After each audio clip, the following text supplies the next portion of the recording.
Vous avez dit, votre explication est claire en disant, en déplorant la latéralisation, c'est qu'il n'y ait plus la droite et la gauche, et vous essayez de trouver d'autres formes d'action. Je voulais juste... En restant fidèle là-dessus. Non, mais en restant fidèle... Mais je suis pas porte-parole. Non, mais j'entends bien pas que les choses soient claires. En restant fidèle, je veux dire, à une continuité historique qui vient de loin. Oui, non, mais je veux dire, je n'ai pas dérivé et que les choses soient claires.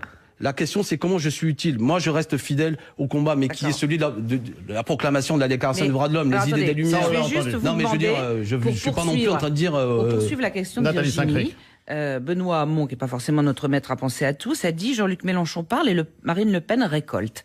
Est-ce que finalement, depuis la perquisition, depuis cette crise des Gilets jaunes, on voit qu'il y a quand même une décroissance sérieuse et une décrue de Jean-Luc Mélenchon dans les sondages. Oui, hein. Est-ce que vous n'avez pas raté un coche et finalement que Marine Le Pen, elle, a géré avec beaucoup de finesse cette crise? Est-ce qu'on peut pas se le dire d'abord? Est-ce qu'on en discute chez vous? Est-ce qu'on voit pas comment se réorienter? Alors, Alexis Corbière.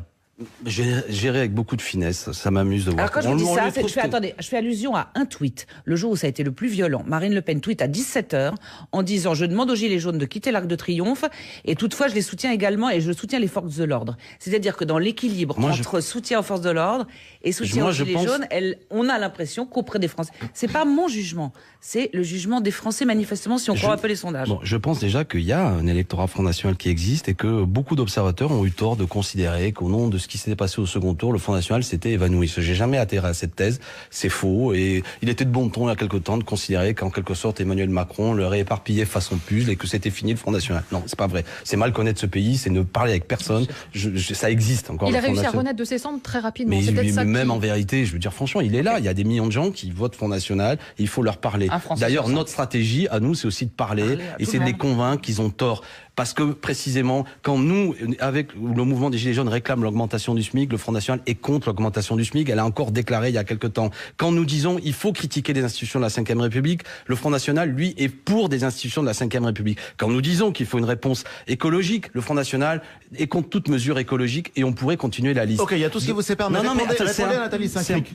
C'est-à-dire, pourquoi, alors que vous avez été les premiers à soutenir le mouvement des Gilets jaunes, par exemple, Jean-Luc Mélenchon, vous, et pourtant c'est Marine Le Pen et le Rassemblement national qui profitent alors je vais vous dire, Ali Badou, de ce mouvement. Vous êtes ici journaliste, mais je pense qu'on se connaît pas beaucoup. Mais je pense vos convictions. Arrêtez de parler comme ça. Arrêtez d'aider le Front National et de dire arrêtez parce que vous n'en savez rien. Parce que quelques sondages. Non mais je vais vous dire, ce qui m'inquiète, c'est qu'à force vous faites le jeu du Front National. En quoi? Parce que vous ne cessez de répéter que c'est elle qui en profite et que non.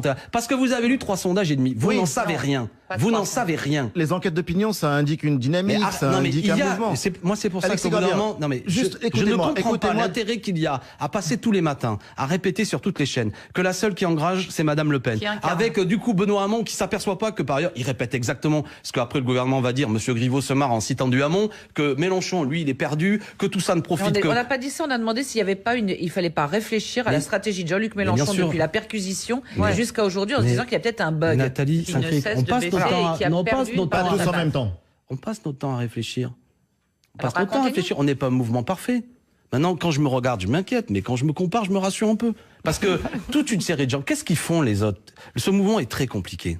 C'est très compliqué de chevaucher un peu le tigre, si je puis dire. Cette mer déchaînée qu'est le peuple français, que j'ai vu moi aussi pendant la campagne présidentielle, que je ne découvre pas. Des gens qui en ont ras-le-bol de ce dégagisme, qui prend des formes brutales. Soit, je répète, j'ai vu Monsieur Hamon dit que nous serions dans la zone grise de je sais pas quoi, mais lui il est dans une zone de confort qui consiste à dire je suis la gauche, vraiment là, et puis il est dans son coin, il ne joue aucun rôle objectif sur les événements. Je le laisse et je trouve que Benoît, qui est un homme intelligent, devrait arrêter de faire ça et arrêter de parler de nous. On l'obsède manifestement. Moi j'essaie d'être utile à ce mouvement. C'est un mouvement de protestation qui montre qu'il n'y a pas de résignation dans notre peuple, que le macronisme n'est pas majoritaire, que ce pays, ce peuple français reste attaché à une aspiration à la justice sociale, qu'il n'accepte pas qu'on supprime l'ISF.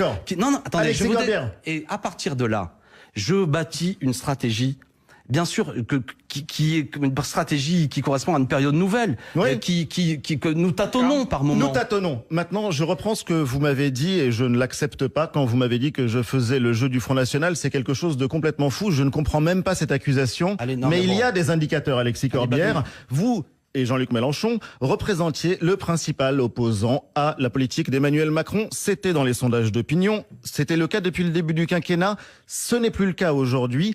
C'est des indicateurs qui disent quelque chose malgré tout, Alexis Corbière. Non pas que je recule, mais quand je dis vous, c'était un peu général. Même j'ai trouvé... Mais quand par exemple je lis dans la presse qu'il y aurait des convergences, qu'il y aurait une proximité entre la France insoumise et le Front National. Premièrement, je trouve ça feignant parce que les gens ne lisent pas les programmes. Et deuxièmement, c'est faux. Et si des organes de presse ne... Pour ma part, je ne l'ai jamais dit. D'accord. C'est Marine Le Pen qui l'a dit, excusez-moi. Mais non, mais c'est pas vrai. Mais elle le dit parce que bon nombre de presse... Vous voulez que je vous fasse la liste de tous les organes de presse où je le lis? C'est une sottise sans nom. Bon. Répondez justement, c'est intéressant. Mais je l'ai fait tout à l'heure. Je suis pour augmenter les salaires, elle est contre. Je suis pour changer d'institution. Elle est... Non mais attendez. Mais comme vous l'avez dit, vous l'avez fait tous en même temps. Pourquoi c'est le changement de dynamique? Alors, pour le dire comme ça. Parce que, premièrement, je pense effectivement... Premièrement, parce que le Front National n'a pas disparu. Mais qui a cru que le Front National, qui fait 10 millions de voix aux élections, n'était plus là? Qui l'a cru, si ce n'est des gens qui ont un rapport mondain à la politique, qui, parce qu'il y a eu un second tour et qu'Emmanuel Macron est élu d'abord sur un rejet de Madame Le Pen, se sont dit, Macron était paré de toutes les vertus, et finalement... mais ça, c'est faux. Moi, je le connais aussi, ce peuple qui vote FN, ce peuple raciste. Okay. Il a gardé toutes ces errements intellectuels. Il continue à penser parfois que, à la fois, c'est la faute des étrangers s'il y a des problèmes. Et en plus, franchement, le discours de Macron, quand c'était Monsieur Collomb que j'ai vu à l'Assemblée nationale, qui parle d'invasion étrangère, tout ce délire auquel on participe parfois n'a pas aidé à ce qu'on y voit clair. Et je mets de côté, en plus, les attentats, qui étaient menés parfois par des gens qui se réclamaient de l'islam, n'ont pas participé à ce que, comment dirais-je, on y voit plus clair. Dans ce brouillard général, la voix de l'humanisme et des Lumières a continué à parler clairement avec la France insoumise. Alors, peut-être que nous sommes face aujourd'hui à certaines difficultés, parce qu'on nous pilonne, parce que ce mouvement, en plus, il est porteur de plein de choses. Mais premièrement, vous ne savez pas à l'arrivée ce que ça va créer. Hein. Moi, je vais vous dire... Non mais par contre, ce qu'on observe... La seule chose que vous avez à mettre sous le nez, c'est il y a un sondage, et alors soi-disant que... Enfin bon, tout ça est tellement... Ce que l'on observe, c'est que l'électorat finalement... Parlons des Gilets jaunes, parce que la question de la France insoumise... L'électorat modeste et ouvrier, finalement, on s'en rend compte avec ce mouvement des Gilets jaunes, ça par contre c'est factuel, est du côté de Marine Le Pen. Vous l'avez perdu, cet électorat ouvrier. Vous ne vous en rendez pas compte. Vous l'avez perdu, cet électorat. Comment vous allez le récupérer? Quel élément objectif avez-vous pour me dire ça? Que l'électorat populaire et ouvrier est du côté de Mme Le Pen, quel élément objectif avez-vous? Je crois qu'il y a 40% des ouvriers qui aujourd'hui se déclarent comme des électeurs de Marine Le Pen. Alors je vais vous dire une chose, lisez les sondages. Le premier comportement ouvrier employé, c'est l'abstention. Vous dites là une erreur, c'est pas vrai. 40% des ouvriers ne sont pas d'accord avec le Front National. Et en disant cela, vous faites le jeu du Front National. Mais si vous leur donnez 40%, pas tous en même temps. C'est pas vrai. Ce n'est pas vrai que 40% des ouvriers et des employés sont d'accord avec le Front National. Et donc ils votent Marine Le Pen. Pas tous en même temps. Oui, mais ordre. S'il vous plaît, Alexis Corbière, je vais ramener l'ordre dans ce studio parce que là, ça va dans tous les sens. Non, mais c'est important. Non, mais excusez-moi de mon ton. Non, pas du tout. Vous parlez comme vous voulez, Alexis Corbière. Vous êtes libre. Non, mais d'ailleurs, je m'excuse sans votre autorisation. Je le dis, j'ai tort de vous répondre. Parce que là, il y a une chose intellectuelle que je trouve intéressante. Ce que vous dites, c'est les gens qui vont voter. Mais le premier comportement de ces ouvriers employés, je veux dire de ces gilets jaunes, bien souvent quand je discute avec eux, c'est l'abstention. C'est vrai. Ce sont des abstentionnistes. Oui. Donc c'est pas des gens gagnés nécessairement au Front National. Et si nous tous, quand ces observateurs passent leur temps à répéter que les milieux populaires sont gagnés au Front National et votre Front National, c'est faux. Et nous faisons un cadeau à l'extrême droite, ce qui me permettait tout à l'heure, malgré tout le respect que j'ai pour vous, de dire arrêtez de parler comme ça en disant il y a quelqu'un qui en profite, les ouvriers sont... Non, c'est pas vrai. Il y a une course de vitesse. Non, Karine, on va en arrêter parce qu'on va avancer dans le débat et vous savez de quoi vous parlez parce que vous avez été élu avec 60% d'abstention dans votre circonscription aux législatives. Et je l'ai dit souvent, voilà, je fais 60% des voix, mais je fais en vérité 21% des électeurs inscrits. Et je suis de ceux, et je l'applique à tout le monde, on ne peut pas banaliser ça. Quand 80% des gens ne votent pas pour leurs députés, mais quel cas de tous les autres, ne laissons pas ça dans l'angle mort. Donc comment on recrée des institutions qui font le vote obligatoire, la prise en compte du vote blanc, la possibilité de révoquer les élus, c'est ça qui est passionnant.